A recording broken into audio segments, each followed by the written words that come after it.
Hey, this is Andrew Brown, and in this video, we're going to take a look at Amazon OpenSearch. And I cannot tell you how many times in my career I've had to manually set up a Solar or Sphinx or Elasticsearch for a startup that I've worked for because they wanted to have full text search in their application. So if this is based off Elasticsearch, which I think it is, then we're going to have, I think, an easy time working with this.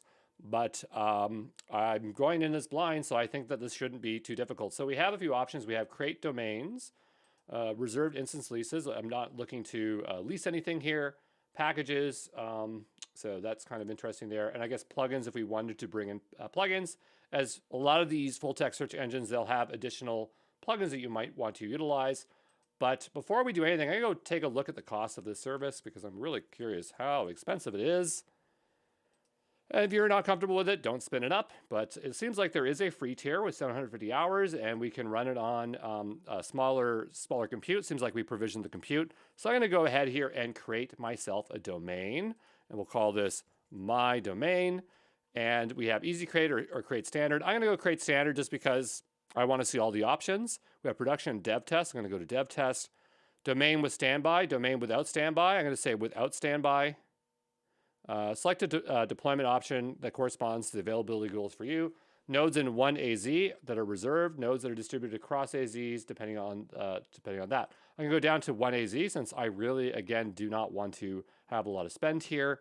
We want to choose maybe the latest engine, but it looks like we have between OpenSearch and Elasticsearch, so it looks like we can use one or the other. So I'm wondering if the syntax of utilizing this is going to be different. I'm more familiar with Elasticsearch, but I'm going to stick with OpenSearch because that's what I'm going to do here today.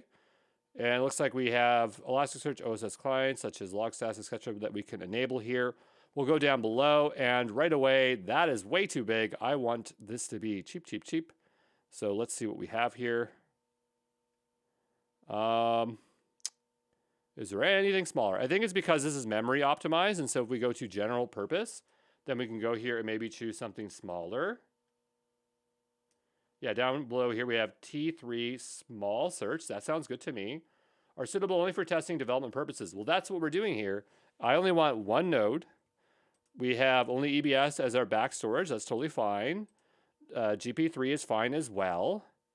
100 EBS, 100 is more than enough. Looks like the minimum is 10. So I'm going to switch this down to 10. I'm assuming this is gigabits. So I'm going to put 10 gigabits here. Maybe 20 just in case. I don't know, 20 or 30. I don't know if that's just too low. We have our IOPS. I'm going to keep that nice and low. Dedicated master node, no. Snapshot configuration, I don't care. Auto-generated endpoint, but you can also add a custom one. I just want an auto-generated one here. VPC access is recommended. I want public access because I want this to be really easy here today to utilize. Of course, you should just do VPC, and then the idea is that whatever your compute is, I assume that we call some SDK or API calls, and that would make more sense, but we're going to do public to make our lives really easy. And if I just toggle this, yeah, fine grain controls are still here, so we'll leave those alone. I don't want to use SAML. I don't want to use Cognito. Do not set domain level policies. I'll leave that alone. I don't care about this. A lot of options here. I always feel like I should just set up the server manually here with all this stuff, and we'll go ahead and create this. And it says T2 or T3 instances are not supported for autotune. I mean, I didn't turn autotune on, so I don't see why that's an issue. But do we have any red here? Ah, here it is. I'm going to take off fine grain controls. I just don't want to have to configure that. And there we go. So we're going to wait for this to provision. And I'll do some research while we're waiting here, okay? Also, while I was reading up about this, there seems to be a serverless offering, but I don't see it anywhere here, which is a bit confusing. So is it in preview and not out? I'll go ahead here and just type in OpenSearch again. Yeah, so I'm not exactly sure where that offering is. Maybe it's only available in US East 1. Sometimes this happens where I don't realize there's something there because I'm just in the wrong region. But if we go here, I'm curious. Ah, serverless. So we could have launched a serverless one, which I guess is a good idea. But and it looks like we also have one for ingestion. So I guess there are those three options, but I'm going to just stick with the managed one because that's probably how I would actually end up utilizing it.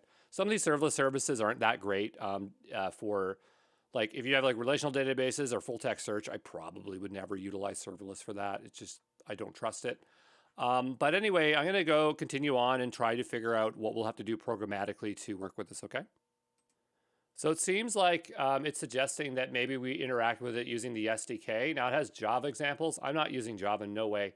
But we'll go ahead and over to AWS SDK Ruby, and I'll see what they have for OpenSearch. And maybe we can just look at the functions and see what there is to interact with it. So I'm going to scroll on down here, and what I'm looking for is calls to our domain to query or get data or do something. And I'm not seeing anything. This looks like it's to interact with OpenSearch service, not necessarily to query it. So I'm just curious here, interact. So this is interact with the OpenSearch service, how to create, update, delete OpenSearch domains. We don't really want to do that. We just want to interact with it. Sometimes with these full text search engines is they'll have an endpoint and you just interact with that endpoint and it's all via HTTPS. But yeah, I'm just looking for some kind of client. Sometimes if you're looking for something, you can just type in like OpenSearch, AWS client, maybe like Ruby and see what we get. So I'm not sure if this is related. The OpenSearch Ruby client allows you to interact with the OpenSearch cluster, but is this the same thing? Highly scalable, extensible open source software for search analytics. Is that what this is? Because I thought, at least at this time, I thought OpenSearch was, I thought it was AWS's offering, like how there's DocumentDB, but if it's this is fine as well. But now I'm kind of like, I should have done Elasticsearch because that's what I know really well. But if that's the case, it looks like we have a CLI, and so we just connect with the endpoints. Let's go ahead and give that a go. So what I'll do is go over to AWS examples. I'm going to open this up in Gitpod. You use whatever you want, Codespaces, Cloud9, whatever. But I'm going to open this up, and we'll wait for that to launch. And then once this is launched, which shouldn't take too long, we're also just going to see how our cluster is doing. It's still provisioning. I'm going to go ahead here and make a new folder. I'm getting a lot of folders here, so I'll just say mkdir OpenSearch here, and we'll cd into that. And then I'll make another directory for OpenSearch. And we'll cd into that, because if we want to do Elasticsearch, we'll have to have a folder for that later on. And so I'm looking for our OpenSearch folder. Wherever the O's are, I'm going to refresh this. LMNOP, OpenSearch, here we are. And so I'm going to make a new README file in here. And I'm going to type in bundle init to initialize a gem file for Ruby. And we will go over, oh yeah, up over here. I'll bring this on down here. Again, never used this before, but this stuff is not usually that hard. Unless we hit something that requires native extensions, then we're going to have a problem. So we'll go ahead and paste that in there. And we'll do gem install aux, because we'll need that. Oh, sorry, it's just gem. And I would really like it if my Vim keys would kick in here. I'm just going to wait till my Vim extension kicks in, okay? It still hasn't loaded, but I'm going to save this file. So I have gem, OpenSearch, Ruby, aux, and pry. We'll go down below and say bundle install. And so that's going to go ahead and install those three there. I'm going to make a new file here, call it main.rb. And we'll go ahead and look at the code samples. So we have to require OpenSearch. Oh, now my Vim is here. That's good. I'm going to copy the client. Notice that we have an endpoint URL. So that's kind of what I was expecting, some kind of external endpoint. We'll have to establish a connection to the client. So that makes sense here. Looks like we can do a health check. I would imagine we probably want to puts this out. So I'm not exactly sure what this is. We'll just say inspect. And that would be a way that we could look at that. I guess this is just more of a configuration. So I think that I would probably want to have logging on here and just take that out here. So that looks fine to me. Okay, so health would print out this stuff here, I think. So we go down below to connect to Amazon OpenSearch service. Oh, cool. So there's a very specific gem for that. I did not know that. We'll go over to here and gem. We'll place that one in there. Well, that's interesting. Maybe this is an AWS specific thing. And so we'll grab these two. So it looks like our implementation is now different. Because this one, yeah, it's completely different. So we'll just copy all of this code, to be honest. If it works, that's fine. So this should be in CA Central 1. So CA Central 1. I'm not sure why it's ES. I'm going to assume that is for whatever it needs to be. We don't need to supply the access key and secret, as that should get picked up locally. Because in this environment, I already have my AWS credentials set. And then that's the host URL. So I imagine we need to replace this with whatever our domain is. And so we have our signer here. Let's go over to here and take a look. It's still creating. I'm not exactly sure what, I guess the endpoint is not there yet. So until this is created, we basically can't do a whole lot here. I can give this a refresh here and see what we have. Still no domain information. That is totally fine because we have some time. Create an index and document. So here it says we're creating an index called prime. And then we, looks like, what are we doing here? I guess we are inserting a record into the index. I think that's what's happening here. Yep. So I'm just fixing the formatting so it's a little bit easier to look at here. And then we have search the document, delete the index. Okay, so this is a pretty simple script.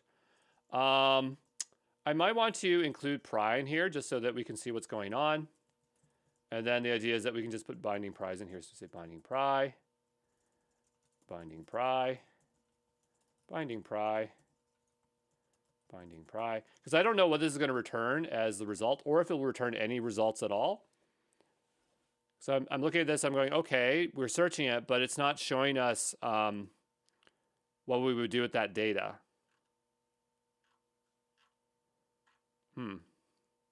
So what I'll do is I'll just put something like results here, results, and results. And if it returns anything, then we'll be able to see it. Same thing with this, we'll just say results. And we'll go here. So I'm going to say create index, create document in index, because that's what's happening here. Say results. And that looks pretty good. So it looks like now we're just waiting for this to provision. So I'll wait for this to finish. I'll see you back here in a bit, okay? All right, so it says it's 100% done. Let's go take a look and see what we can find. So we scroll on down below. I'm again looking for that endpoint that we're going to need to utilize to connect. And we made it a public endpoint. So over here we have dual stack or IPv4. I'm going to go with IPv4 because that's just simpler. And that seems fine. There's also apparently a dashboard. User anonymous is not authorized to perform this. Okay, well that's not going to help me if I can't access it. What if we try the IPv4 address? No, so I'm not exactly sure how we get into the dashboard. Not too worried about that. I would just want to be able to programmatically work with it. So let's go over to here. And here it says your Amazon domain. So I'm going to assume that we're supposed to place this in here. All right. And this is CA Central 1 ES. So clearly that is the same thing. And let's go ahead and see if this works. So I'll do a bundle install if we have yet to do so. And we'll type in bundle exec ruby main.rb. And I have to put the E on the bundle, otherwise that's not going to work. And here we have an issue, missing credentials provided. So apparently we do have to provide them. Now that doesn't mean I don't have them. It just means that they want this to be explicitly added. So I'm not sure where that was. I think it was over here. Let's go back to our code sample here, and we'll scroll on up, and we'll choose these two.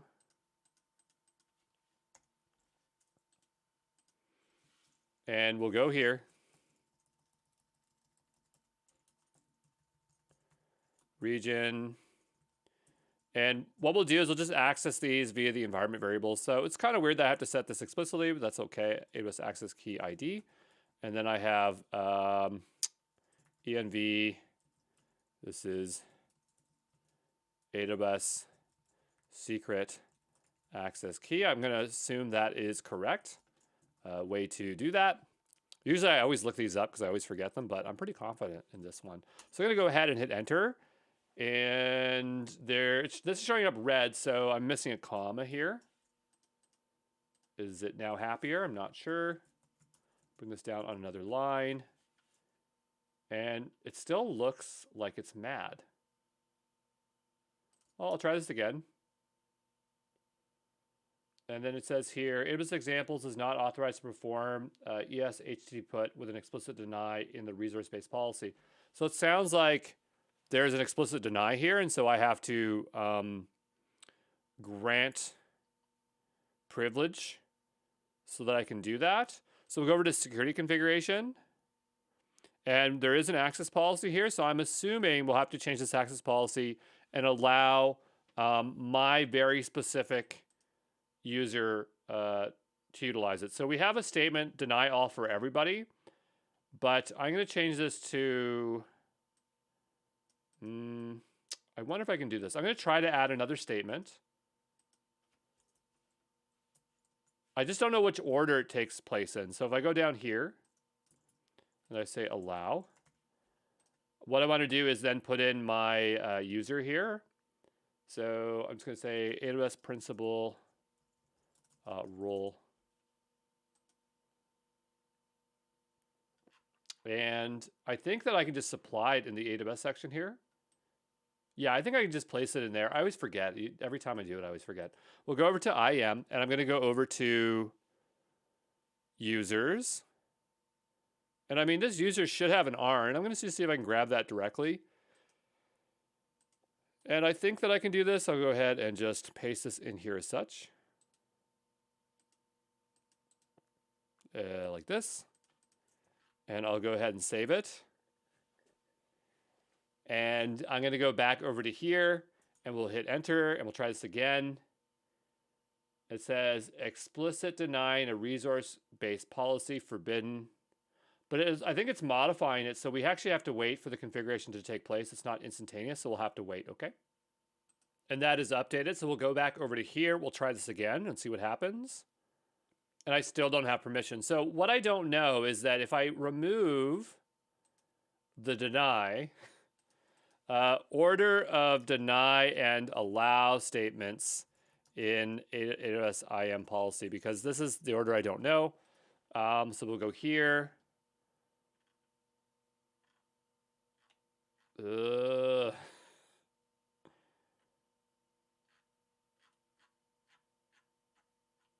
So also assume the following policies attached. So we have this here, allow, deny. It seems like maybe the allow would come first, then the deny. I don't know. I'm going to do something dangerous here. Again, I don't know if it's dangerous, but because this is open to the public and on a VPC, it might complain. But what I'm going to do here is I'm just going to take out the deny. I know it seems really dangerous. I just want to see if this works like this. And I'm going to go ahead and do that. It's not like I'm going to keep this up for very long, so we just want to make sure we can establish connection. But clearly, if you're doing this for production, you'd have to do a lot more work with this. Also, you do it in the VPC, and so that would also add an additional layer of security. But we'll wait for this to update, and then we'll try it again, okay? And so that is now updated. I'm going to go back over here and try this again. And now it's working. Excellent. So I'm going to look at the results. This is right here. So we see that, and it says acknowledge, share acknowledge true index prime. So it clearly has been created. We'll type in exit. And so now we are at this one. We'll check the results to see if the document was inserted. So it's returning back the information, indicating that it's been created. We'll type in exit here. Whoops, exit. And so now we are at the search. And so if we type in results, we can see we're getting results back. You can see it's not the nicest thing to work with, so you'd have to do a bit of work to integrate that into your application. We'll type in exit here to get to the next step. And we'll type in results. Now we're on the delete, so it's deleted it. We'll go here and we'll delete the index. And we are now done. So that is, in a nutshell, how you would work with this. Obviously, this is not the most practical example, but it does get the job done. And we got it working. I still don't know why this one's red, even though our code is fine. So I'll say that is good enough. I wish we did a better job of the permissions, but that is totally fine. What I was surprised was the fact that we used a gem and we didn't necessarily just communicate directly using HTTP requests, but it's nice that there is a gem. We probably could have just sent HTTP requests directly. I just know that like using Solar and other full text search engines, you don't normally have to use a library. You just work with the API endpoint. But anyway, I want to delete this. I'm not sure if it is deleting. We'll try this again. My domain. Delete. And I'm going to wait for this to delete just because this took so long to spin up. I think I should stick around here and just confirm if we run into any problems here. I'm going to go ahead and just save our OpenSearch code. And we could go and do Elasticsearch. I'm not sure. If we do it, I might decide to do it with the serverless offering, but we'll see. But I'll be back here in a bit, okay? There we go. It is now deleted. Just took quite a while, and I'll see you in the next one, okay? Ciao.